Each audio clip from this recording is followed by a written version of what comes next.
Buenos días, Intendente Jefe. Buenos días. ¿Nos podría proporcionar, por favor, su nombre completo? Mi nombre es Omar Rangel Sánchez. Muchas gracias. ¿Dónde nació? En San Gil, Santander, el 19 de mayo de 1969. Vámonos hacia esa época, hacia la época en la que usted estaba joven, pequeño. Cuéntenos un poco de su familia, ¿cómo estaba conformada? Mi familia estaba conformada por mi papá, mi mamá y 6 hermanos, incluido. Nosotros venimos de una familia muy humilde. Mi papá, para la época, él es pensionado, perdón, era pensionado del ejército, ya falleció. Era pensionado del ejército porque cuando estaba pagando el servicio militar, él recibió una herida grave donde lo pensionaron por sanidad. De ahí nació mi inclinación hacia las fuerzas militares por mi papá, porque mi papá tenía un régimen militar para criarnos a nosotros. Era estricto para todo. Y nosotros, digamos, en mi niñez, yo trabajé con mi papá en un taller de mecánica. Nosotros tenemos un taller de mecánica y él me enseñó desde pequeño a meter la ficha, como dice el dicho, a trabajar para ganarse el pan de cada día uno. Entonces, pero desde pequeño a mí se me inició me incliné por ser militar. Yo quería ser militar, pero se me facilitó más por la policía, entonces entré a la Policía Nacional. Qué pena que regresemos. Le quisiera preguntar, ¿cómo es el nombre de su padre, de su madre y sus hermanos? Mi papá se llamaba Luis Antonio Rangel Torres, mi mamá Carmen Sofía Sánchez, mi hermano mayor Johnson Rangel, mi hermana Omaira, Liliana, Yamile, Mabel, son mis hermanos. Le quisiera preguntar un poquito si podemos profundizar en lo que le pasó a su papá. ¿Nos podría contar un poco? Sí, mi papá estaba pagando el servicio militar en la época del 66. Estaba pagando el servicio militar y en un patrullaje que estaban haciendo por el Santander, lo emboscó la guerrilla. En esa época no recuerdo cómo es que se llama. Mi papá me dio el nombre de los liberales, algo así, no me acuerdo cómo era que se llamaba la guerrilla que lo emboscó a ellos, y él recibió un impacto de un fusil, de arma de fusil, acá en la parte izquierda del pulmón, y le fracturaron 3 costillas, y en la operación que le realizaron le tuvieron que quitar las costillas y medio pulmón. Entonces él quedó incapacitado, quedó pensionado por incapacidad y sanidad, quedó prácticamente lo que lo pensionaron a él. Desde su época él inició montando su taller. Después de que salió, montó su taller de mecánica, ya conoció a mi mamá, se casaron y llegamos nosotros y ahí estamos todos, gracias a Dios, vivos. Bueno, mi papá salió a disfrutar de su pensión muy joven y tengo una anécdota con él que cuando estaba muy pequeño, yo decía que yo quisiera llegar también a pensionarme joven. Entonces ahí yo le decía, papá, voy a hacer lo mismo que hizo usted. ¿Qué hice yo? No, papá, coger el fusil, cogerme un tiro aquí y que me lesionen y que me pensionen. Y mi papá le da risa, decía, no, eso no fue así, mijo. A mí me hirieron de verdad en un combate, en un operativo. Y a mí no piense eso, no lo haga. Yo, no lo haga. Entonces, una anécdota que tengo, pues uno de niño dice las cosas sin pensar y más adelante cuando uno está grande ya piensa, yo ¿por qué elijo eso a mi papá? Bueno, pero son recuerdos que quedan bonitos ahí para uno más adelante entenderlo y saber valorar que él también fue un militar que entregó, arriesgó su vida por el país y que desafortunadamente pues le pasó lo que le pasó, pero él está ahí, siguió su vida después de salir pensionado, siguió su vida y pues nos trajo a nosotros a este mundo y nos sacó adelante con sacrificio y nos enseñó realmente a que tenemos que valorar lo que consigamos, que las cosas fáciles no llegan. Entonces eso me ha servido mucho a mí en la vida para uno manejar el tema también con su familia. Yo lo admiro mucho a mi papá, a pesar de todo, él es un señor, pues no tuvo también los lujos, también sufrió mucho cuando joven, también padeció cosas de lo que pasa en la familia cuando no hay un sostén económico suficiente, también le tocó padecer hambre, salir a la calle a buscar la comida para la familia desde pequeño, entonces todo eso lo formó a él con un carácter fuerte. Y pues él no era así tan amoroso con nosotros cuando estaba pequeño, no, era muy, muy fuerte, un carácter fuerte, pero nos crió de una manera responsable.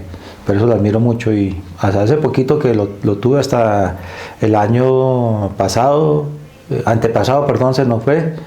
Él le gustaba mucho estar bien, no le gustaba tener ninguna enfermedad y decía que el día que tuviera una enfermedad que Dios mejor se acordara de él y pues así pasó, ya se fue y está pues al lado de mi mamá en este momento. ¿Nos podría compartir algo sobre su madre? Mi mamá era la cabeza de la casa, era la que se preocupaba por nosotros, mi viejita era la que preocupaba porque en diciembre tuviéramos unos juguetes, era la que preocupaba porque tuvieran la ropa, porque mi papá se encargaba era de la comida, pero él no miraba ningún tema más. Mi mamá le pedía plata, vamos a comprarle un corte de tela, voy a hacer un pantalón, una camisa para los muchachos porque no tienen. Mi papá le daba la plata para comprar, pero él no se preocupaba decirle, tiene zapatos, están bien de cuadernos. Mi mamá era la que vivía pendiente de todo, entonces ella fue la cabeza y la mano fuerte también fue mi mamá. O sí, mi mamá a nosotros, si cometíamos un error, no la rebajaba, eso era correa venteada, eso no, ella era, lo trabajaba uno, decía, no lo voy a hacer, no lo voy a pegar su correazo, tranquilo, vaya, lístese, vaya para el colegio. Cuando menos pensaba sentía el correazo uno en la espalda, eso no lo rebajaba y eso le sirvió también, nos sirvió mucho a nosotros para en la vida ser responsables. Muchas gracias. Bueno, usted nos dice que gracias a su padre es que usted decide ingresar a la fuerza pública. Cuéntenos en qué año ingresa a la fuerza pública. Yo inicié yo recuerdo para motivar mi inicio en la policía, fue que un día estaba jugando billar en el centro del pueblo de San Gil y llegaron a una requisa ahí, entonces a mí me encantó cómo llegó la policía y dije yo, esta vaina está como bueno, yo me voy a meter a la policía.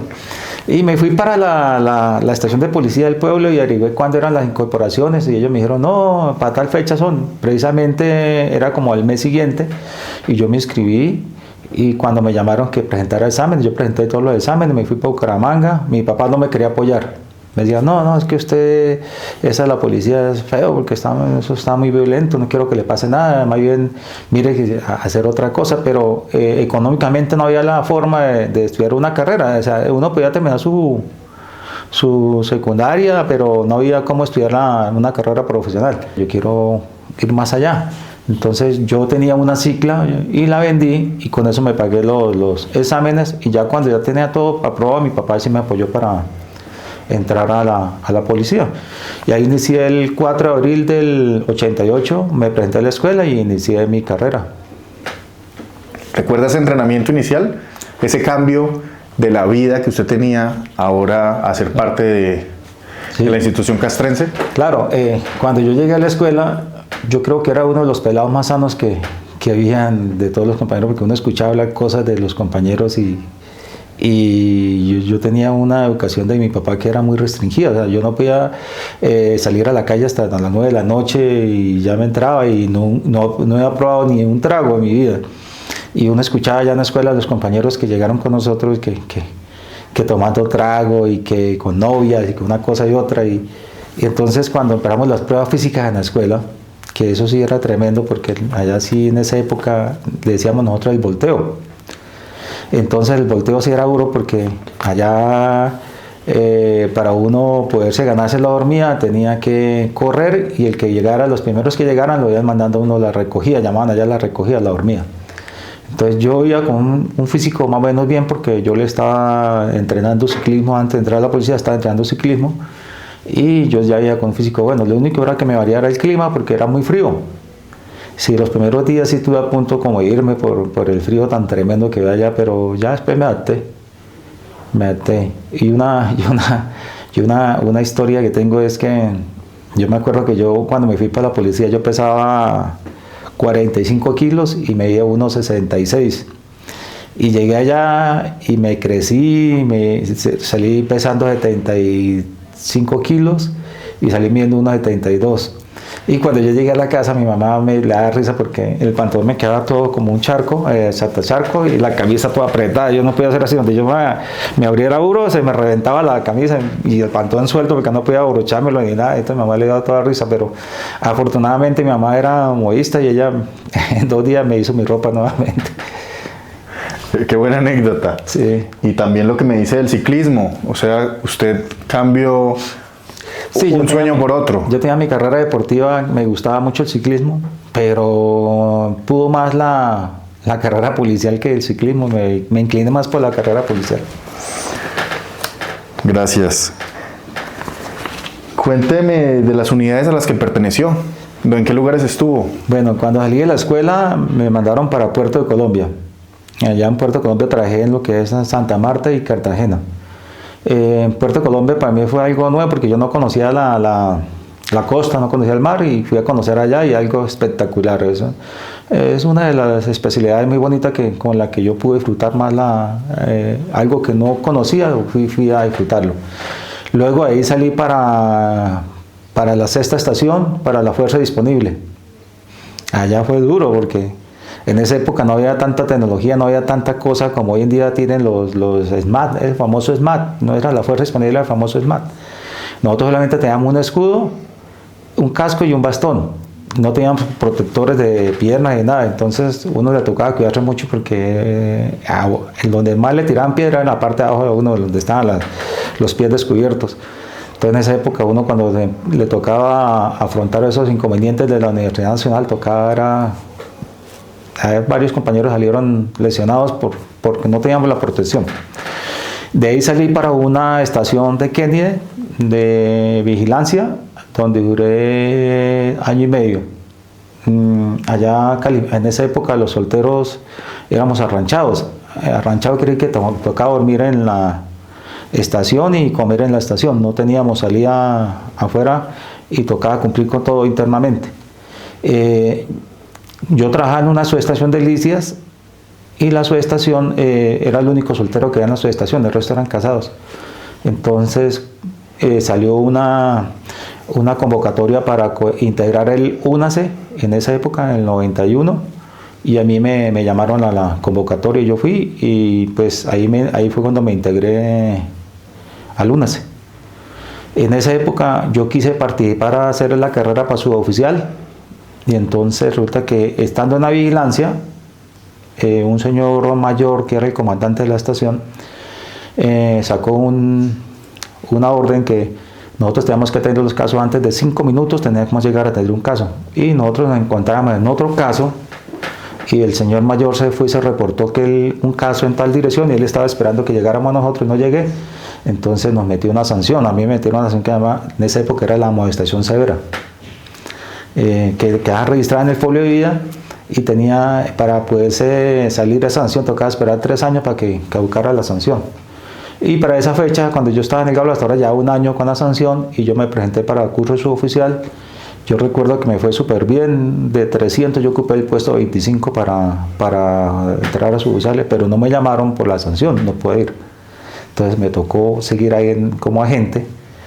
Y llegué al UNACE. En el UNACE vamos a trabajar con un señor coronel muy buena gente, un señor coronel Enciso que tenía una experiencia, él venía de los bloques de búsquedas, tenía una experiencia operativa, se fue adaptando a los trabajos porque ha tocado hacerle todo, digamos, a usted le entregaban una orden de trabajo investigativa y si usted no sabía tenía que mirar con quién la sacaba adelante. Y así empezamos nosotros trabajando. Yo duré ahí yendo a otros gaulas en comisión. Fui al Gaula Ibagué, fui al Gaula Boyacá, fui a Medellín, a Villavicencio, varios gaulas de comisión, que eran comisiones de 3 meses, 4 meses, trabajando. En los gaulas duré hasta 2001 salí trasladado me fui a hacer curso de ascenso y en el curso de ascenso no me volvieron para el Gaula, me mandaron para Nariño. Ahí fue que me vi para Nariño y llegué a Nariño, la motorizada ya en Nariño.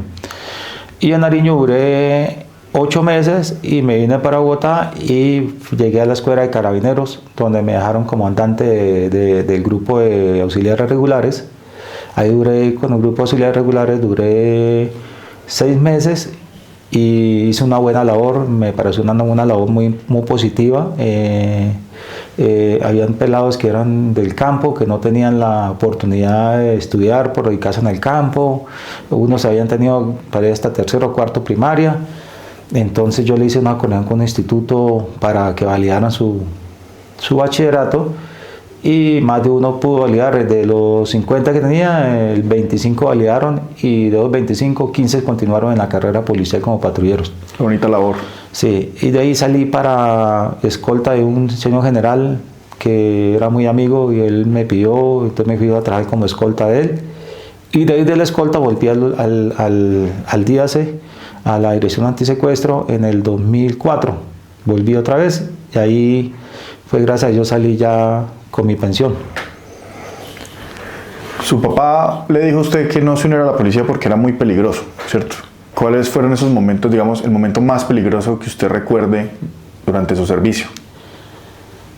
Pues se presentaron varias ocasiones cuando más que todo íbamos a hacer rescate, que nos tocaba entrar en zona de influencia guerrillera, que uno tenía que pasar por unos puntos donde sabía que lo estaban esperando uno, entonces uno pues había estrategias operativas que eran con helicoportadas, otras pues arriesgar, pasar, si salían pues tocaba enfrentarlos.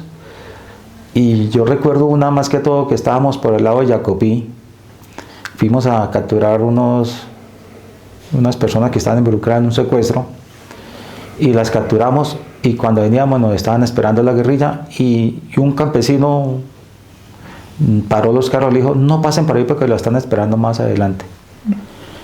Y resulta que nosotros nos volvimos por otro lado y cogieron fuego a una patrulla del ejército que pasó, los encendieron ahí, los mataron como 4 del ejército. O sea, ellos pasaron, no sé por qué casualidad pasaron ellos por ahí, nosotros dimos la vuelta por otro lado y nos salvamos, nos estaban esperando. Esa es la que yo pienso que es la más arriesgosa que de pronto hemos tenido, esa. Gracias. Bueno, ya hablamos de, digamos que episodios negativos. ¿Un episodio gratificante para usted? Uno gratificante fue el rescate de una niña que se llevaron, eso fue en el 2006. La señora contrató una empleada y la empleada, dentro de la investigación se pudo establecer que estaba infiltrada, era infiltrada de la guerrilla. Y se la llevaron y para mí fue muy gratificante haber asumido la investigación rápido y haber hecho actuaciones rápidas antes que entregaran a la niña a la guerrilla. Entonces nosotros, digamos, yo tomé el caso y de una vez pedí comisión para un pueblo donde supuestamente era la empleada, y pues en esa época la tecnología de los celulares le dan a uno un indicador de dónde puede estar ubicado un celular, en qué sector. Entonces en esa época el celular de la empleada nos daba en un sector a nosotros y yo me fui para allá. La empleada, pues decir que era con experiencia de guerrilla, no, era una persona que cogieron así y le dijeron: váyase, infíltrese allá en la casa de tal familia, nosotros sabemos dónde vive su mamá, su papá, su hermano, si usted no hace el trabajo que debe hacer, ya sabe qué puede pasar. Y esa fue la forma como presionaron a la empleada para que ella actuara. Por eso nosotros, cuando vimos, era una muchacha de 18 años, no debe tener mucha experiencia, entonces empezamos a manejar el tema de la línea, de hacerle el seguimiento, y la ubicamos en Biotá, Cundinamarca, porque le iban a entregar por el sector. Entonces la ubicamos, y cuando la ubicamos ella estaba esperando supuestamente a una moto que viniera a recoger a la niña. Y nosotros pasamos por la vía y la vimos la empleada con la niña, entonces pudimos actuar antes de que se llevara a la niña para la guerrilla, porque después de que la lleve es un dilema duro y una niña de 3 añitos sufriendo por allá. Entonces fue algo gratificante para mí haber logrado ese objetivo de no permitir que se llevaran a la niña para la guerrilla. ¿En qué año fue eso? En 2006. Gracias. ¿Cuál considera usted que es el momento más importante de su carrera? El momento más importante de mi carrera, hay varios. Primero, haber logrado ascender dentro de mi carrera, ascender al grado de suboficial, como ahorita el nivel ejecutivo. Porque yo me frustré un poquito también con la situación de una sanción que no fue justificada y que me impidió hacer la carrera de suboficial cuando yo me presenté por primera vez, y que logré todos los objetivos, cumplí con todas las metas para ser suboficial y que no me hayan dejado. Yo me frustré un poquito en esa parte, pero después cuando me dieron la oportunidad de hacerlo, para mí fue muy gratificante, fue algo satisfactorio lograr ascender en mi carrera. Y los otros, haber aprendido mucho en los Gaulas, en la parte investigativa, haber aportado algo para la sociedad, lograr darle felicidad a una familia cuando hay una persona secuestrada. Es un trauma difícil, psicológico, afecta por todos lados, y uno lograr entregarle una felicidad a un ser querido, entregarle, mira, aquí está su ser querido que estuvo secuestrado, se los rescatamos, está sano y salvo, es algo también, para mí fue muy algo positivo para mi carrera. ¿Cómo fue su relación con su familia mientras estaba de servicio? Pues en la parte de mi familia, mi papá y mi mamá, pues son tiempos de espera para poderlos ver. O sea, yo me duraba hasta 1 año sin verlos por mi trabajo. Cuando pedía vacaciones o cuando daban un permiso especial, iba y los visitaba. Dentro de mi casa, de mi matrimonio, de mi familia, pues mi esposa ya se adaptaba a eso de que yo saliera traslado, me iba solo, porque yo le decía a ella, no, voy por 6 meses, voy por 5 meses, y para movernos todos para un solo lado, mejor quédate acá en Bogotá, yo me voy. Y ella se adaptaba, ya había una comunicación telefónica, ella sabía que yo estaba trabajando, entendía el tema. Mi hija, la hija mayor, porque en esa época, yo antes de retirarme, pues llegó la otra niña, tenía en esa época ella 4 añitos, cuando la menor, pero la mayor fue la que menos compartí con ella, porque yo me la pasaba en comisión, traslado, viajes, menos compartí. Entonces también ella, pues hoy en día yo trato de disfrutar lo máximo a mi familia, porque para esa época era muy difícil uno disfrutar de la familia. Eran muy los tiempos muy cortos que uno disfrutaba, un fin de semana, y de pronto el otro fin de semana no había descanso, tocaba pasar de largo hasta dentro de los 15 a 20 días, volver a descansar. Solamente uno llegaba a la casa y en la noche ya estaba durmiendo la niña, y uno llegaba a descansar también, y temprano salía. ¿Sufrió usted alguna herida física o algo durante su servicio? En un operativo, una lesión. Pero a mí siempre me ha gustado estar en la parte operativa. Yo integraba el grupo de asalto siempre, estando en el grupo del Gaula, me gustaba estar en el grupo de asalto. El grupo de asalto es el que primero entra, allana, también en la helicoportada. Me encantaba estar en el grupo helicoportado. Entonces yo estaba en el grupo helicoportado cuando estábamos en la búsqueda de un cabecilla de la guerrilla, y lo vimos en el aire, en una camioneta, porque ya teníamos identificada la camioneta que andaba. Entonces lo vimos y íbamos a aterrizar más adelante para interceptarlo, y resulta que pues el piloto había un pastizal altísimo, y él no vio cuánto estaba el pastizal. Entonces lo que hizo fue dejar una altura más del pastizal, y los dos que nos botamos de primeras nos lesionamos. Claro, yo cuando me boté y veo que paso de largo el pastizal, y yo dije, no, ya me lesioné. Entonces yo traté de colocar esta pierna y el fusil, y el fusil me ayudó a proteger. Tuve fractura de tibia y peroné, y el otro compañero se fracturó un brazo y se raspó aquí con el fusil la cara. Pero son cosas que pasan en un operativo. Las cosas suceden porque usted dice, voy a hacer esto y esto, y en el campo le cambian las cosas a uno. Muchas gracias. ¿Tuvo algún compañero, un superior o alguien que lo acompañó durante su servicio que usted lo haya marcado? Compañero, a ver, un agente que lo conocí ayudándolo a entrar. A él lo han retirado de la policía. Manda la institución por el asunto de que lo sacaron, no fue justificado la sacada de él, el retiro de él de la institución. Y resulta que lo reintegraron. Entonces yo hablé con el coronel que estaba en esa época en el UNACE para que lo ayudara a entrar al Gaula, al UNACE. Y lo entramos y me dejó marcado fue porque a los 5 días lo mataron.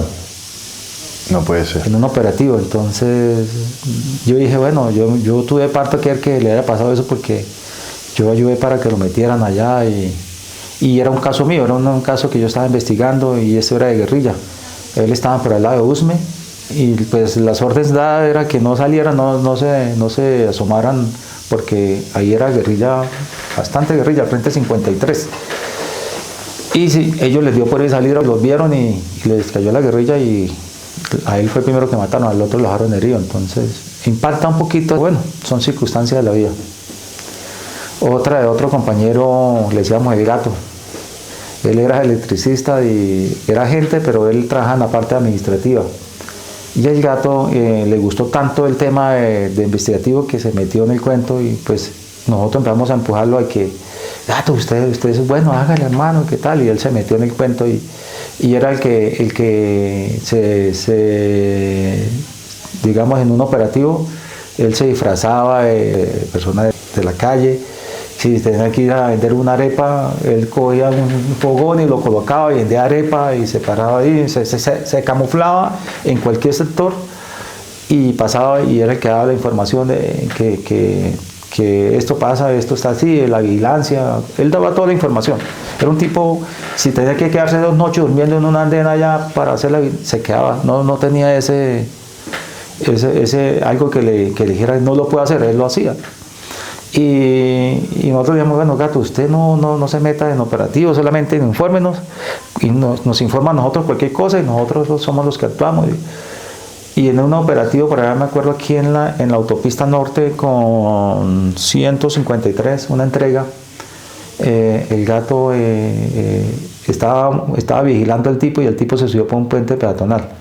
Y resulta que la gente estaba retirada y no ha llegado nadie. Entonces el Gato dijo, ¿quién está cerca? Que no, nadie. El Gato se fue detrás, seguirlo.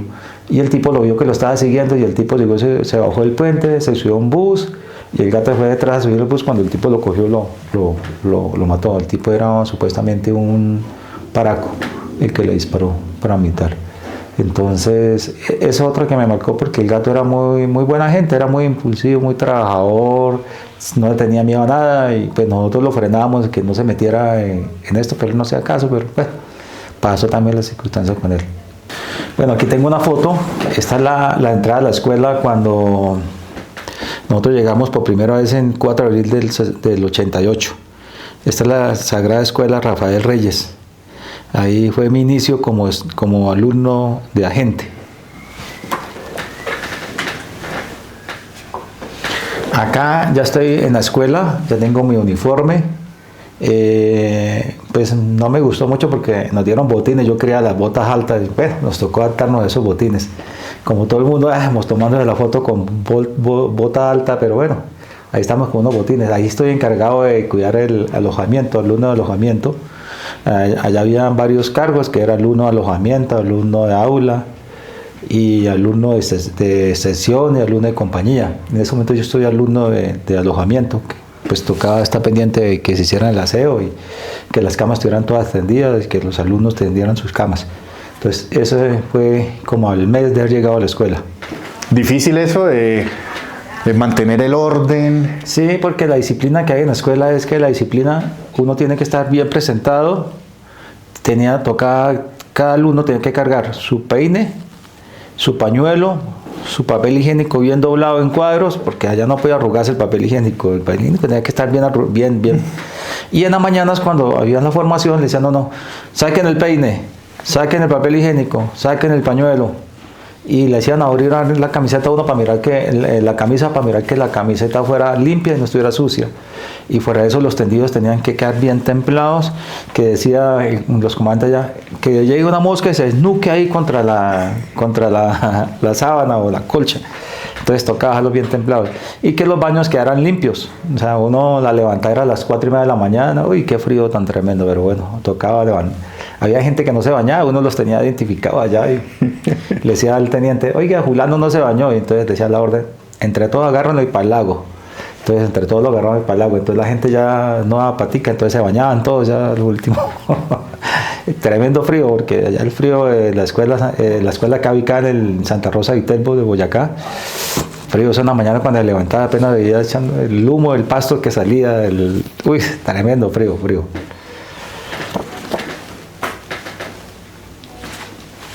Esta es una foto en Puerto de Santa Marta, Puerto de Colombia, cuando yo trasladado de la escuela, terminé mi curso de agente y salí para Santa Marta. Pues para mí fue algo novedoso porque nunca en mi vida había visto un barco, primera vez que vi un barco. Esta es la flota de Gran Colombiana, de la Armada, la Armada, es el buque de la Armada. Ahí nosotros teníamos, dentro del puerto era nuestra labor. La labor era estar pendiente de las cargas que llegaban de otros países, allá se identificaban con bodega, patio. Entonces a nosotros nos asignaban puestos para cuidar ahí que no se robaran la mercancía y que se aforaran, que los que estaban de ahí de la aduana vinieran, hicieran los aforos, hicieran la documentación, y cuando un vehículo había cargado nosotros tenemos que mirar que sí está ya listo, autorizado. Entonces ese era el manejo que hacíamos allá. Aquí estoy en la bicicleta que teníamos para hacer recorridos sobre el puerto. Nos asignaban siempre a alguien diferente para que saliéramos en bicicleta a pasar revista, que los compañeros estuvieran en los puestos. Entonces eso fue turno de noche, los turnos eran de 12 horas, entonces nosotros salíamos en la bicicleta para quitarnos el sueño también, porque eso con ese calor daba mucho sueño allá. Entonces salíamos en bicicleta. Cuénteme experiencias que tuvo haciendo revista. No, muchos compañeros pues les llamaba la atención, no se iba a dar más mano porque yo estoy pasando ahorita que no, si llega a pasar un superior, y en esa época estábamos en el año de prueba, le pasa un informe y ya lo puede perder hasta su puesto por abandono de servicio. En esa época era abandono de servicio. Entonces, pues en la época que uno pasaba, sí, muchos compañeros durmiendo. Y había unas garitas que llegaban y le colocaban una tabla para que, como uno subía a la escalera y entonces había un hueco, entonces los tipos llegaban y le colocaban una tabla y se paraban encima de la tabla. Entonces cuando te tocaban se despertaban y usted no me sintió que a qué hora llegué, y le decía el comandante, no, es que yo estoy aquí concentrado mirando el panorama alrededor del puerto. Entonces eran las excusas. Bueno, esta foto, este es el primer uniforme que nos dieron cuando llegó el UNACE. No sabían con qué uniforme íbamos a trabajar y entonces nos dieron ese camuflado. Es un camuflado muy bonito, entonces como era un camuflado bonito nos invitaron al desfile del 20 de julio. Ahí estamos en uno de los ensayos, de tantos ensayos que tuvimos, porque eso hasta en la madrugada nos tocó ensayar para que salieran bien. Entonces este es uno de los tantos ensayos, eso sí por la novena. Duramos como 15 días ensayando y ya eso es agotador, ya uno no quiere. El día del desfile pues sí se siente el orgullo uno de portar su uniforme y marchar, pero en los ensayos es muy aburrido. Esto fue uno de los ensayos.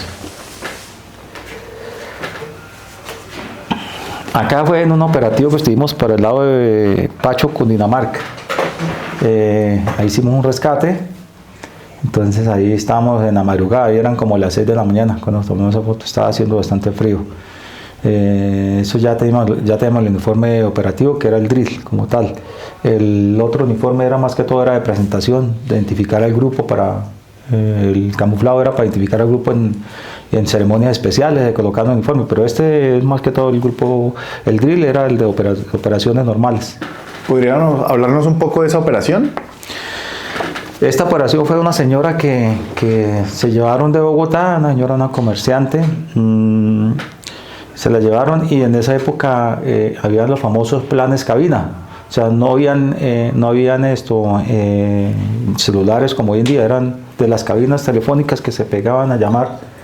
Y nosotros teníamos un sistema operativo para identificar dónde estaban llamando, de dónde estaban llamando. Entonces en esa época se capturó una persona en uno de los teléfonos en Bogotá y esa persona nos condujo a donde estaba secuestrada la señora, que nos llevó para allá, para el sector de Pacho, y ahí fuimos, como le digo yo, siempre la operación era en la madrugada.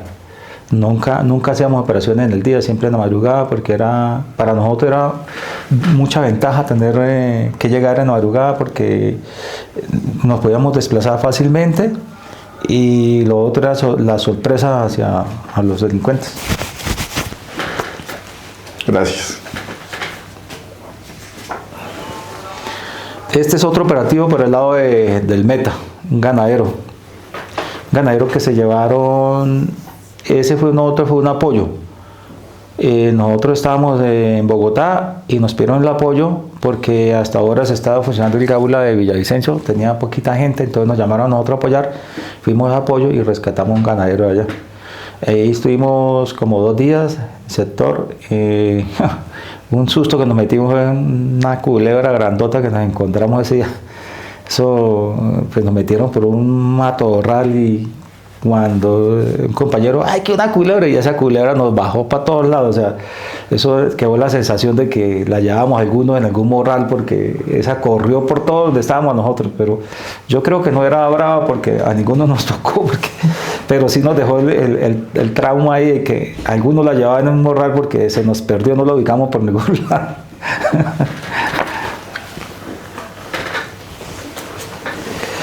Esto es un polígono. Estamos con el informe que le comentaba, el informe digámoslo así, de gala, digámoslo así, para nosotros era de gala porque era el de presentación. Entonces fuimos a hacer un polígono allá en la escuela Gonzalo Jiménez, practicando con el arma. Allá una cosa buena era que cada uno tenía su arma, fusil, pistola, y cada uno tenía calibrada su arma para que la tuviera para el día que tuviera que utilizarla, ya tener conocimiento de cómo funcionaba el arma. Entonces esta arma era asignada a mí, yo tenía mi número de fusil y tenía mi pistola. Entonces estábamos haciendo un polígono con las armas.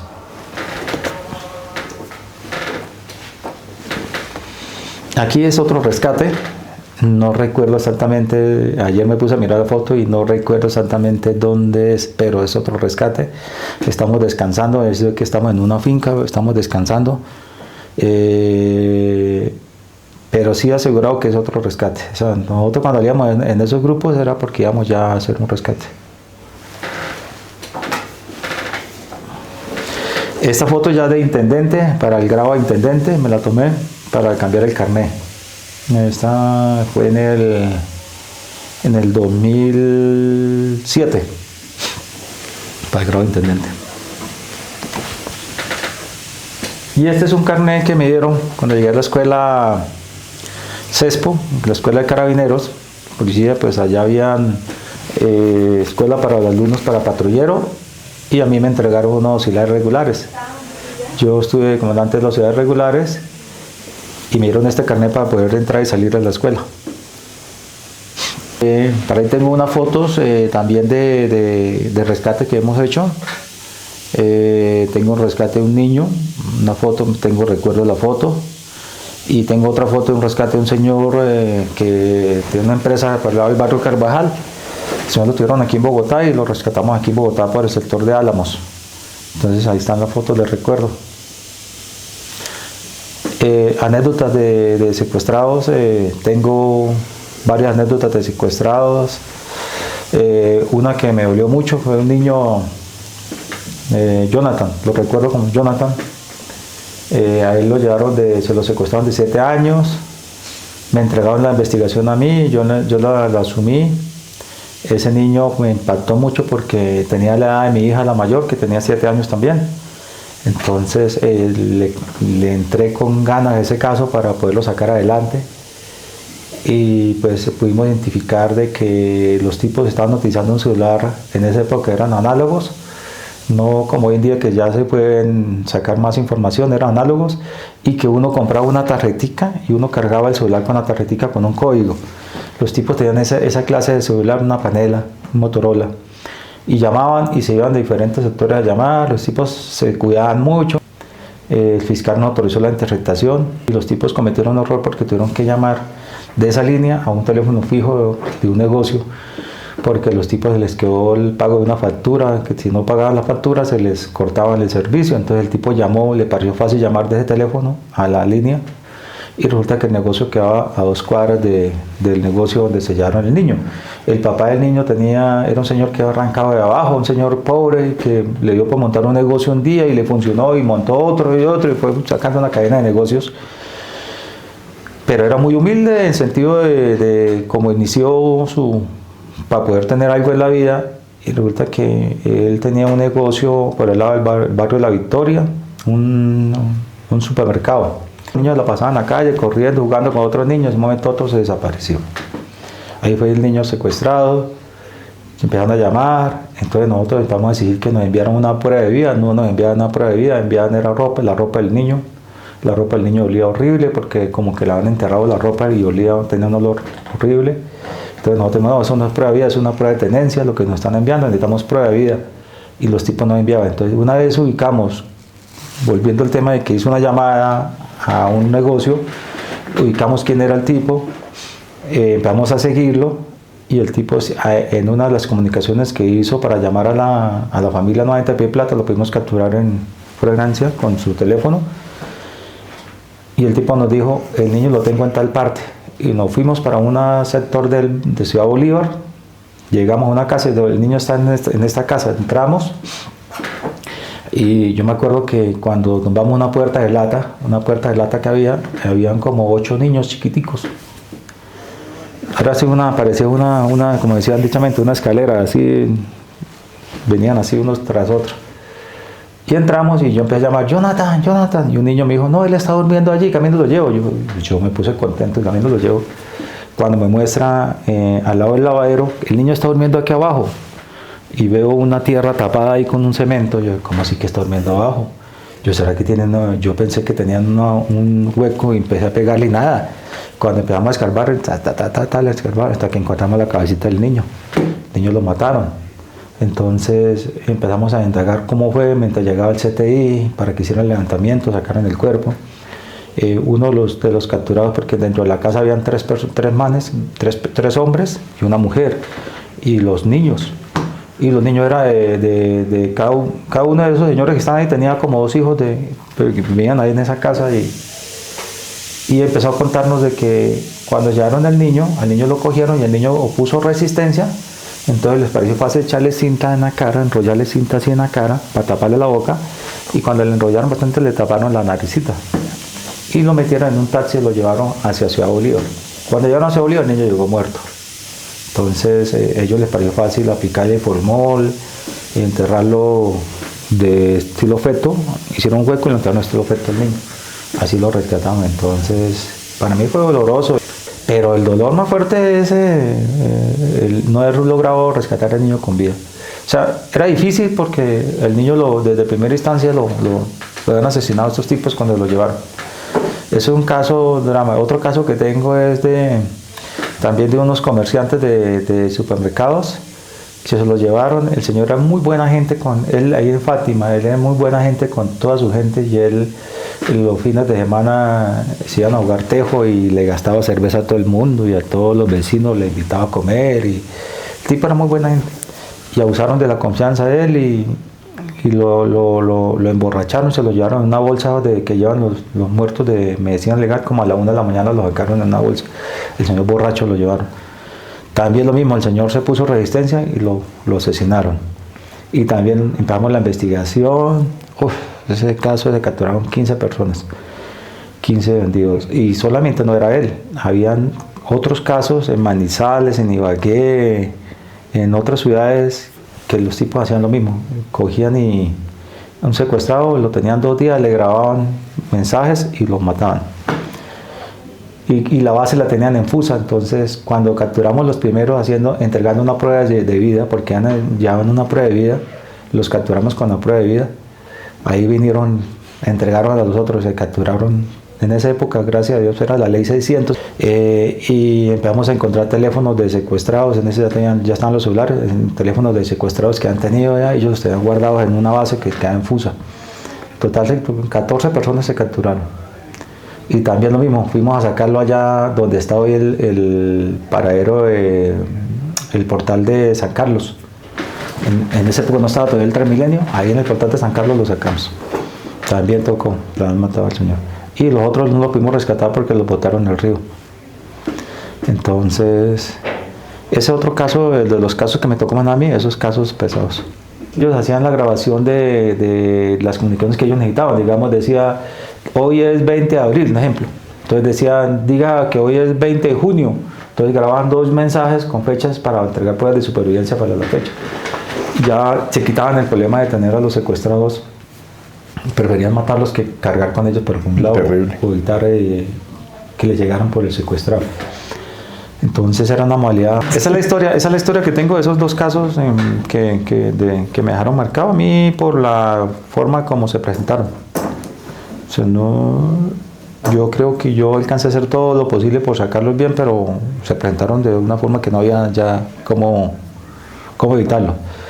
Y la satisfacción es que se capturaron esa banda y se pudo evitar que siguieran haciendo lo mismo con otras personas.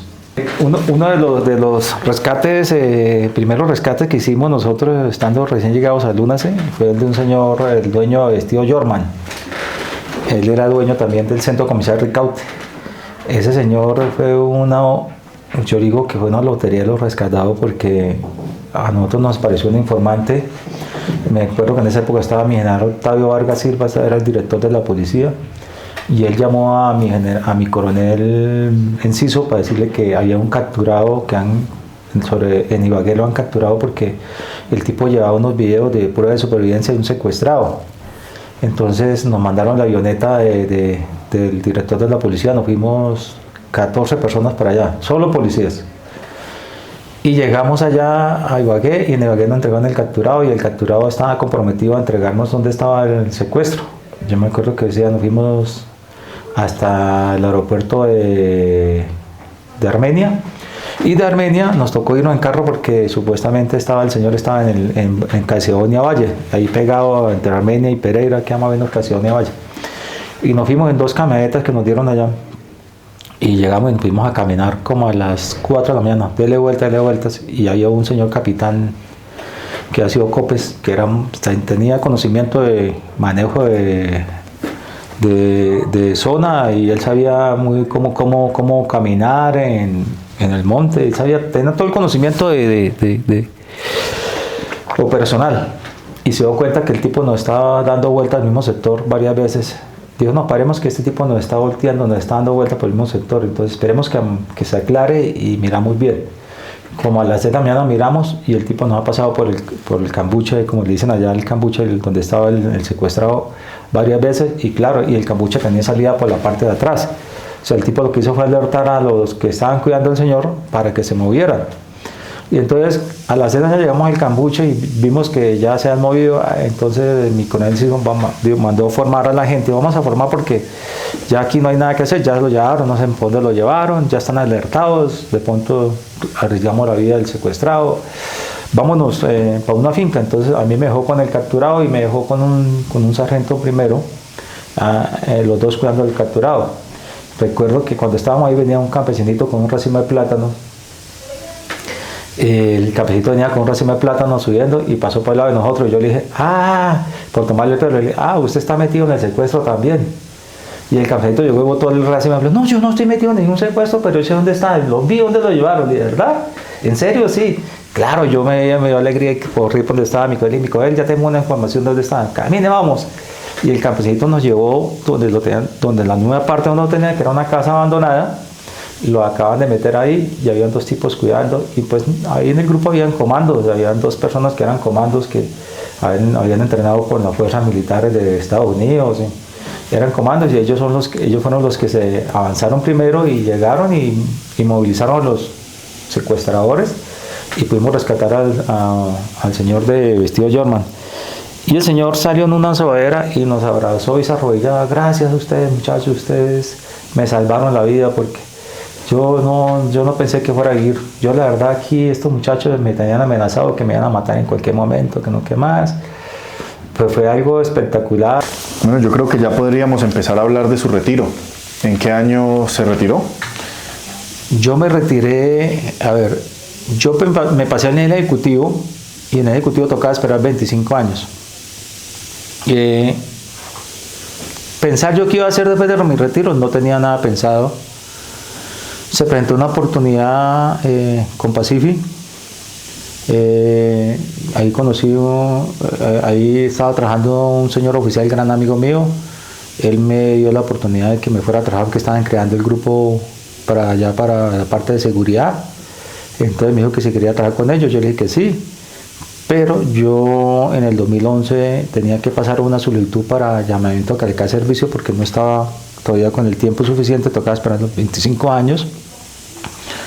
Y yo pasé la solicitud y afortunadamente me salió. Todo se me dio para entrar a trabajar en la parte privada. Yo pensé que me iba a dar duro porque no tenía, digamos, yo estaba acostumbrado a trabajar en la policía, a mi dinámica, a mi forma de trabajo, y llegué a trabajar a Pacific en esa época, y Pacific pues me encajé muy bien allá con la gente y no sentí ese cambio, ¿no?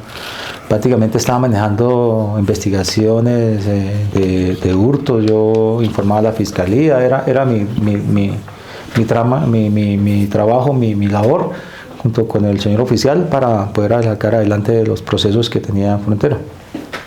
Pues de ahí en adelante pues, me fui acostumbrando a la vida ya civil, sin ningún rencor a la policía, antes agradecido con la policía toda la vida, porque la policía me dio para sacar mi familia adelante, pude lograr una asignación de retiro, y aquí estoy pues ya trabajando en la parte con la empresa privada, me fue muy bien también, pero llega una época que uno ya todo cansa en la vida, no quiere uno seguir trabajando. Hasta el 2023 decidí trabajar en la empresa y ya ahorita estoy disfrutando de mi vida con mi familia y con una nieta que me llegó, que la estoy disfrutando, ya que no puedo hacerlo con mis hijas, entonces lo voy a hacer con mi nieta.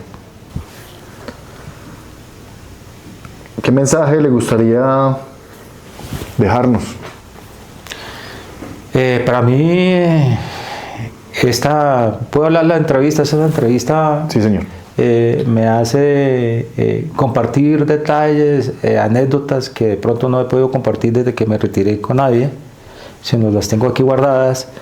Y esta es la oportunidad del canal preciso para uno poder expresar, poder sentir, vivir esa experiencia, contarla y compartirla para que mi carrera en la policía no fue en vano, fue una carrera que se trabajó, se hizo, se lograron objetivos, se pudo cumplir metas. Y pues la verdad me siento muy contento de haber pertenecido a la policía, me siento muy feliz de haber trabajado en la empresa privada. Son 2 trabajos de mi vida, no he tenido más trabajos en mi vida, son los 2 trabajos de mi vida, y que pude sacar mi familia adelante con los 2 trabajos. ¿Algún mensaje para las personas que hacen parte de la fuerza o que se quieran unir a la fuerza? No, pues lo más importante es que tengan la vocación.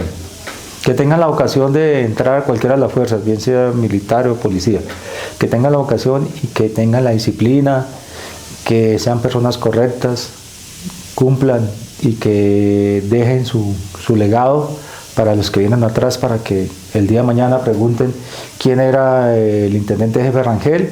Todo el mundo diga, no, ese intendente era un buen investigador, hoy no, él dejó aquí un buen legado. Más de uno quisiéramos tener la misma disciplina o parecernos a él en algo. Eso sería muy importante. Intendente jefe, gracias por su servicio y gracias por concedernos esta entrevista. No, con mucho gusto.